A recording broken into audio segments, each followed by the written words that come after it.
Hi, I'm Dr. Amin Azzam, Faculty Engagement Coordinator at Osmosis from Elsevier, welcoming you to Raise the Line, an ongoing exploration of how to improve health and healthcare. We have a special episode today that's going to take a look at some of the behind-the-scenes work that happens at Osmosis to expand the reach and impact of our educational content. We now have learners in nearly 200 countries, and that is only possible because of ongoing efforts to make our content available in multiple languages.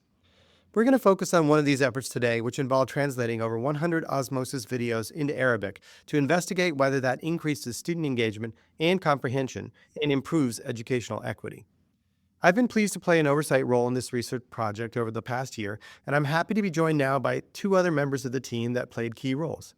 Mohammad Kabakibi is the founder of Chain of Education, an online learning platform he developed while in school at Lebanese American University that now hosts people from around the world, and Dania Reina, who is an e-learning creator and a pharmacist from Brazil.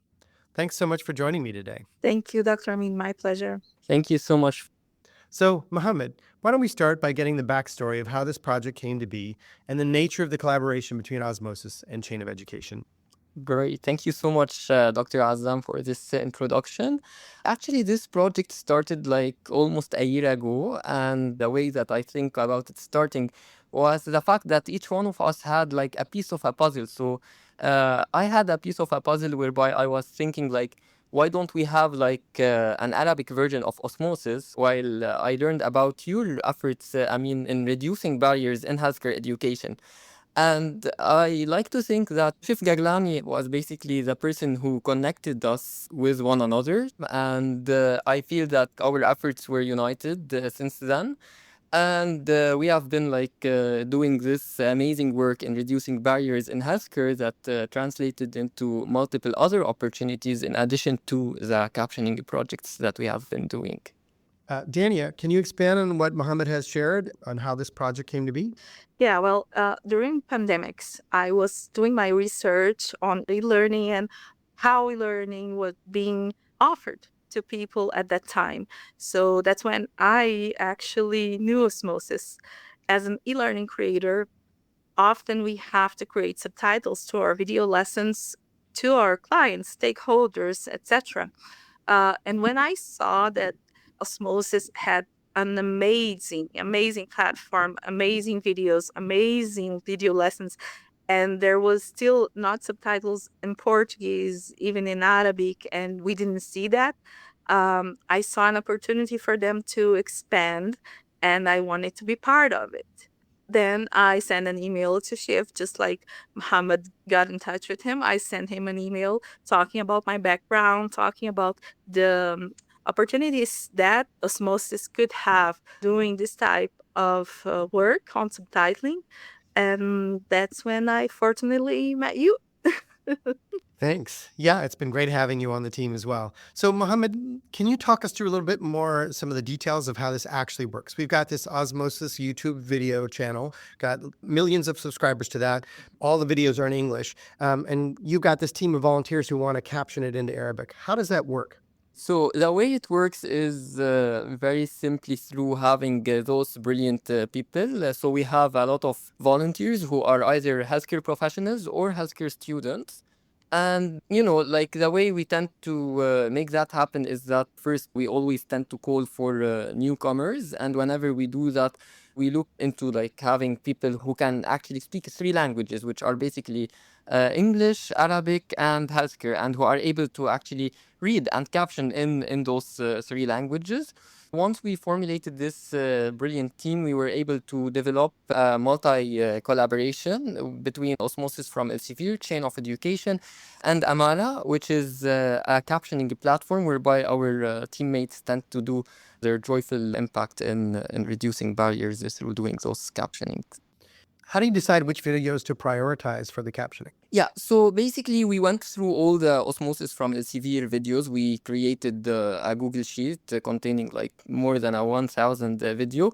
And the way we tend to prioritize those videos is basically through looking into those that are more focused into diseases, into disorders. So that's how we tend to prioritize the videos. And we also noticed that before we developed this partnership, there were some pre-existing efforts that were done like in captioning to Arabic. So those videos, we don't really like caption them. So our priority tend to be the videos that were not captioned before.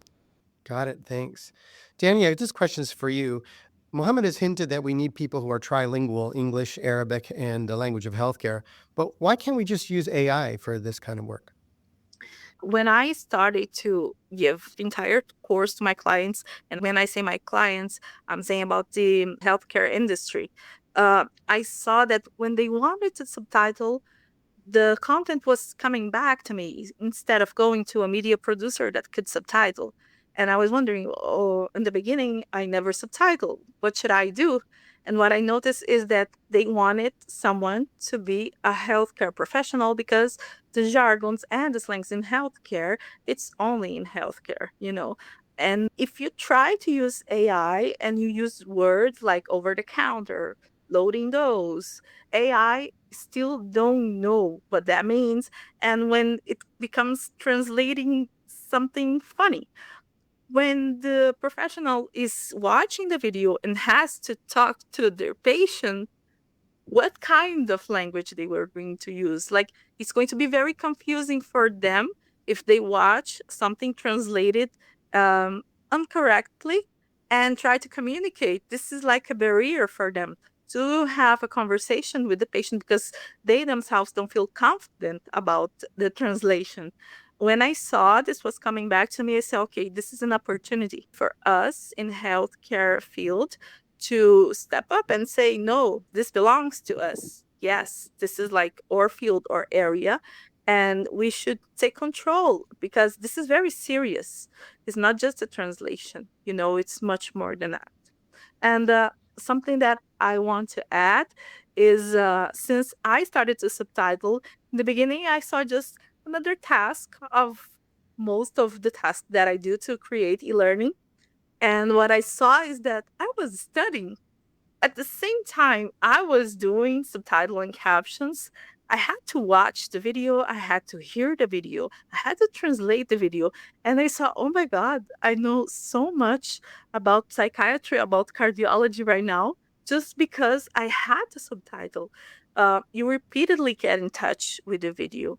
And just like Muhammad says, yes, we prioritize most of the videos more related to the lesson itself, but it's very important that the volunteer can choose the video they like the most because it's a learning process. You should be able to choose what you're going to learn. What you're describing is, I think, a version of what people in education would call open educational pedagogy. This notion that learners are creating content as they're learning, and then that content's made available open for others to use freely, like the videos are on the Osmosis by Elsevier YouTube channel. So I think this is a question that I'll pose to Mohammed first and then back to you, Dania. What's the impact on the students who are doing the captioning themselves? Do you have any idea about the impact on their learning? Absolutely. I mean, it has been really impressive to see that this project has been not only like impacting the people who are watching those captions and reading them, but also those who are learning. Because in psychiatry, there is this theory whereby people, when they tend to get re-exposed to something or, you know, positively reinforced into something, they tend to like probably appreciate repeating the same behavior. And while they were actually watching this content and trying to caption it, they were relearning it, and they were kind of getting exposed to the same information over and over again. And that was like more of an aha moment to some people, saying, well, you know, I'm reading and captioning about ADHD and autism and these interesting disorders. However, in their region, these disorders tend to be stigmatized. So people are not really aware about them. However, like healthcare professionals are aware of them. And that was probably the point whereby we started not only doing those captioning, but also taking action. And we recently had some of our healthcare colleagues, like some students in healthcare and some soon to be healthcare professionals, going to schools, talking about those disorders. The teachers were learning new information. And I like to think of it like as a chain of education, because it started through students relearning what they learned in those videos, and then they started taking action, and then it ended up supplying more knowledge and health literacy to the community and to people who need it the most. Amazing work. Dania, is there more you would add about the impact on the people doing the captioning themselves? Oh, of course. Like, this is something that is still new. Like, people don't know how much you can learn doing caption.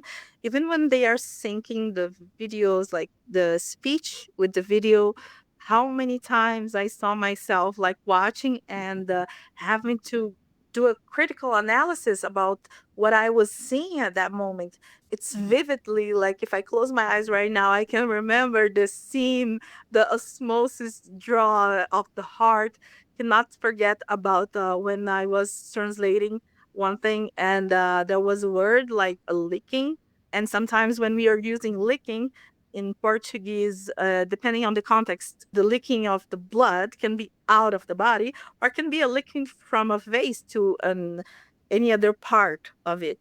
And it's very different if you say that you're blood coming out of your body and a blood just going from a place to another inside your body.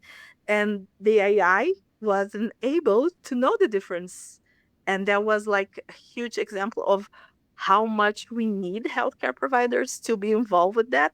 And I said, oh my God, I'm learning so much right now because I was studying like the cardio process.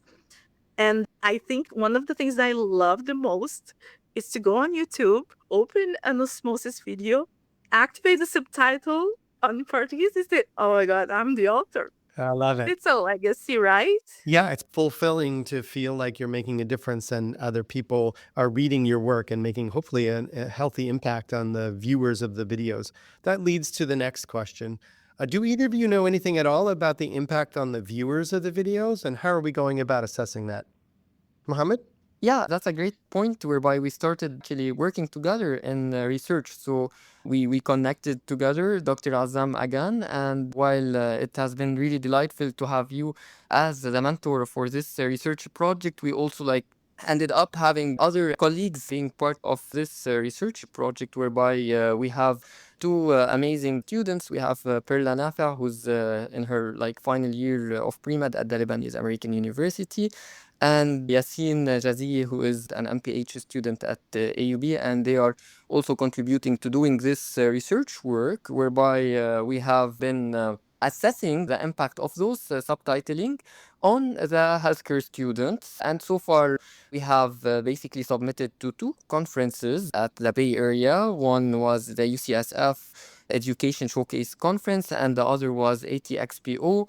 You know, these are not only like opportunities for us to measure the impact that has shown a significant improvement for the students, but also it's an opportunity for us to talk about this work so that other people can get inspired and start doing their own healthcare reduction barriers type of work.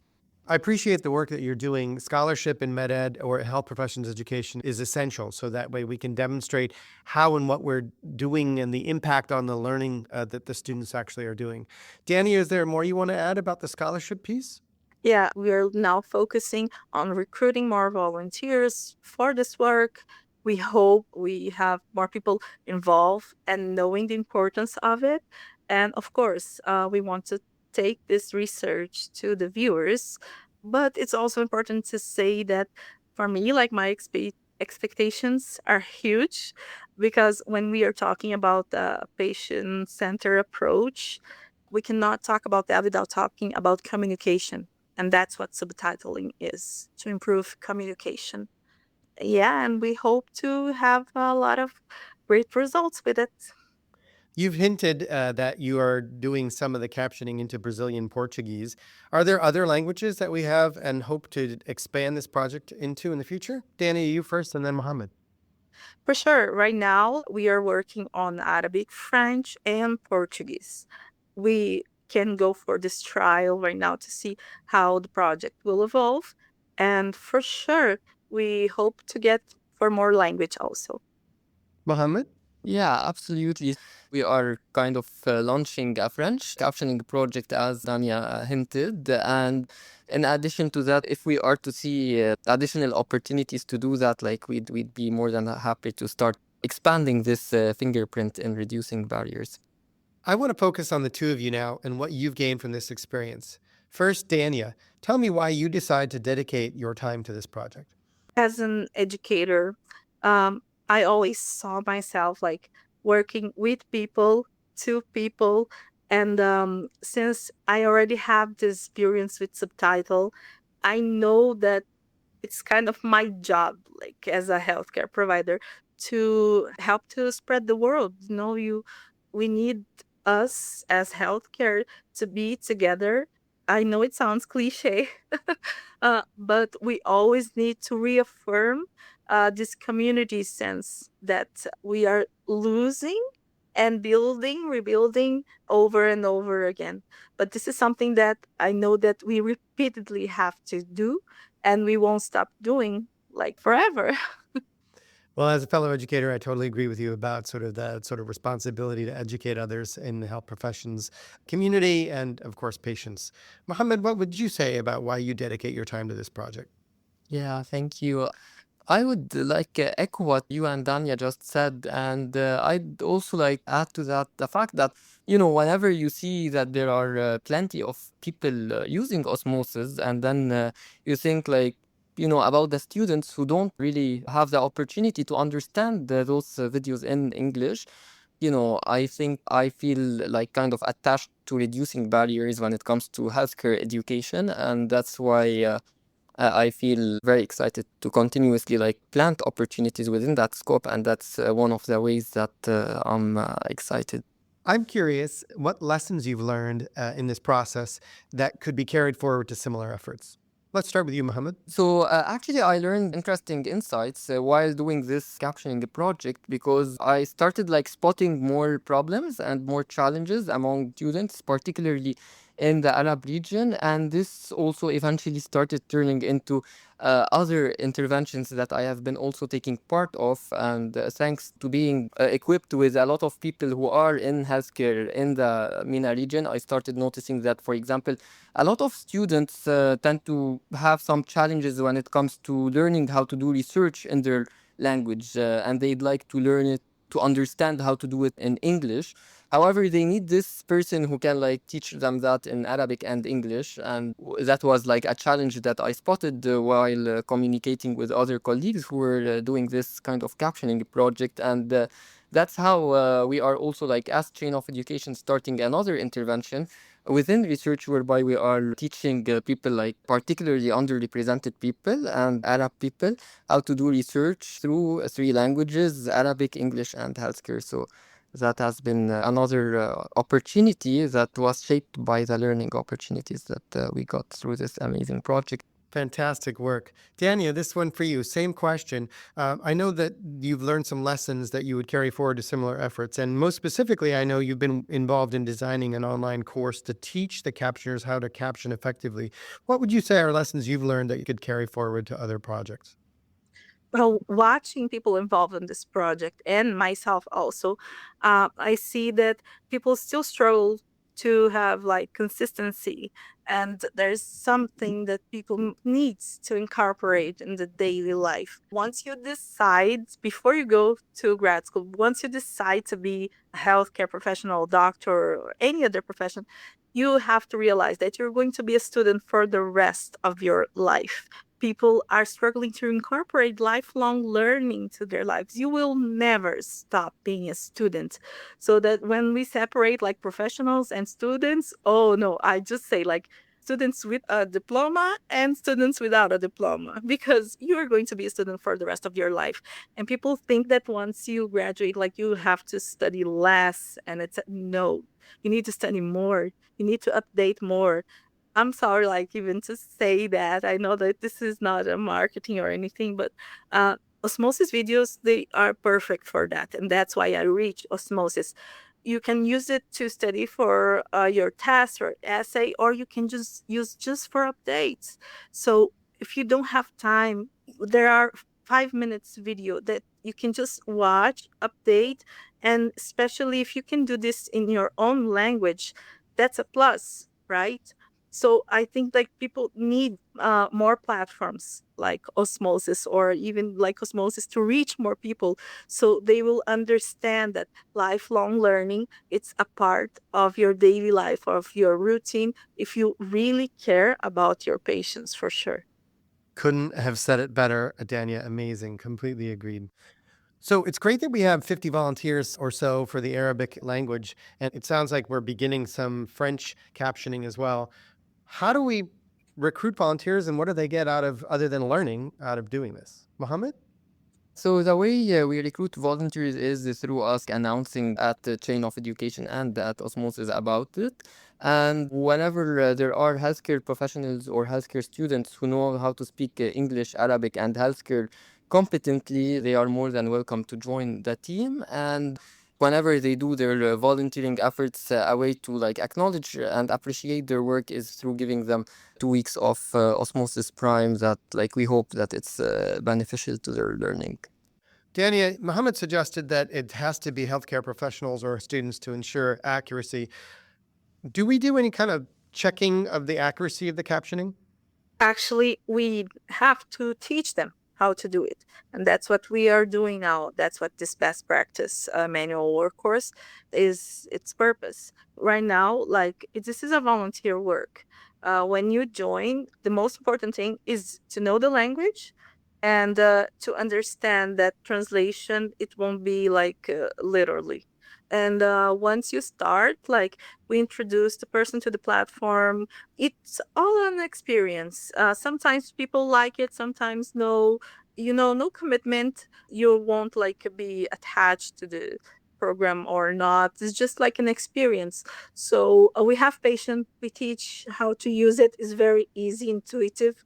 So I don't see like as a problem. All you need is a computer and the willing to learn. Mohammed? Whenever we wanna like caption a video, it's always reviewed once by someone else. So there is another fellow healthcare professional or a fellow healthcare student who tends to always like make sure that the video is as accurate as possible, refer to certain dictionaries before like turning them live to YouTube, so that we make sure that everything is brilliant and accurate and optimized. It sounds like a version of peer review, which of course is what we do in the scientific literature to ensure accuracy. Exactly. If others listening to this podcast want to volunteer, how do they get involved? Mohammed?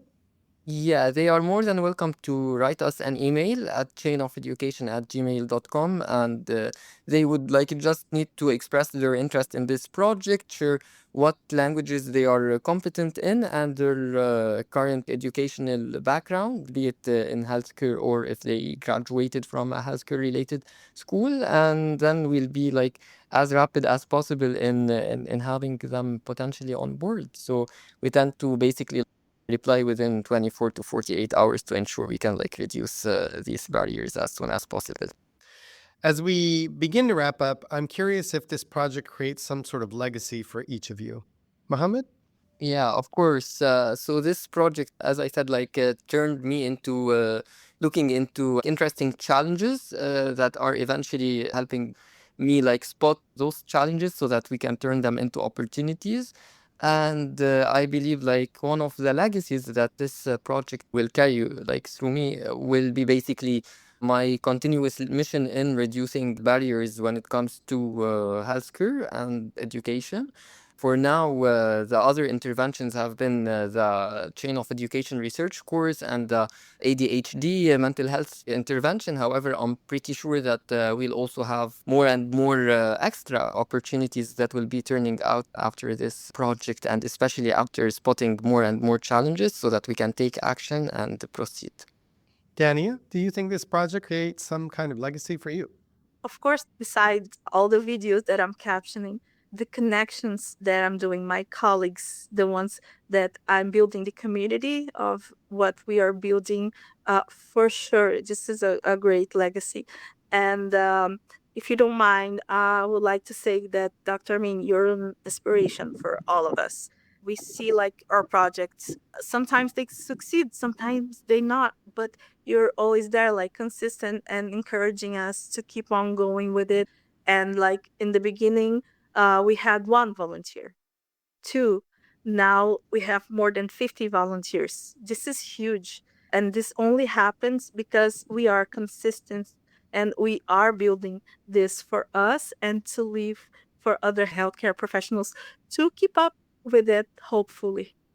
Do you want to give any shout outs to any of the other team members who've been key to this project's success?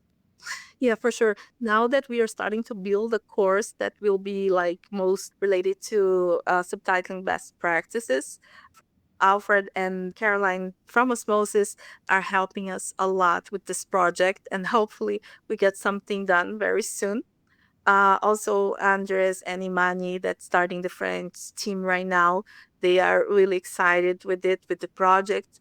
And yeah, basically, this is our team now. Mohammed, anybody you'd like to shout out who've been involved with the project? Yeah, actually, we have a lot of people, but the people that I would think about at the moment are basically Dr. Muhammad Homsi and Dr.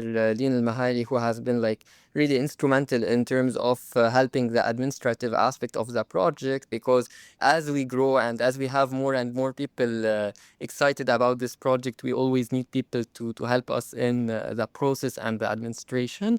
I'd also like to acknowledge Firas and Eli and a lot of other colleagues who have been also like taking part of some administrative, but from from a different standpoint. So by that I mean there has been a lot of logistics that required making a huge Google sheet with a lot of videos and a lot of efforts. So I think like everyone's effort within that project matters, and even the people who were involved in those Google sheet stuff have been doing work that I could not have done without those people.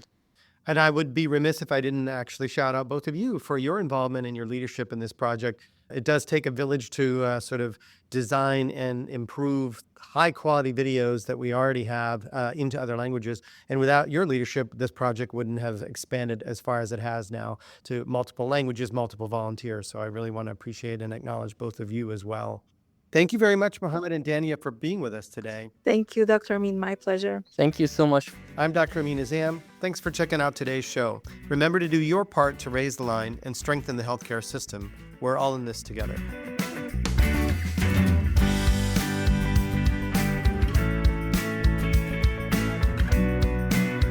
If you like this podcast, please share it on your social channels. You can also subscribe to the series and check out all of our episodes at osmosis.org/raisethelines podcast.